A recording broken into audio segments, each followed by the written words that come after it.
လူမိုက်ကမိမိရိုးရိုးပို့ပို့ဆဆနေရတာကိုအလွန်ကြိုက်ဟာသူ့ရွယ်လေးနဲ့သူစာကြည့်ရမယ့်ရွယ်မှာစာမကြက်ဖဲနဲ့နေခြင်းရင်ဒါလူမိုက်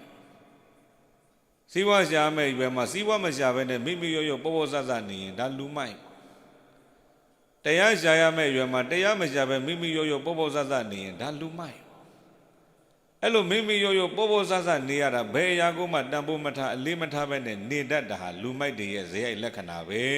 တဲ့လူမိုက်တွေကြိုက်တာကအပမာဒတရားတဲ့ပညာရှိသူတော်ကောင်းတွေကြိုက်တာကြတော့ဘာလဲလို့မေးလိုက်တော့အပမာဒလို့ခေါ်တဲ့တတိကိုသူတို့ကကြိုက်တာ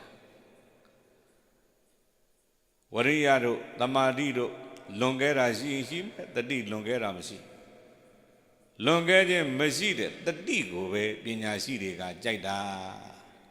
ပညာရှိကြိုက်တဲ့တရားနဲ့လူမိုက်ကြိုက်တဲ့တရားဆိုပြီးတော့တရားနှစ်မျိုး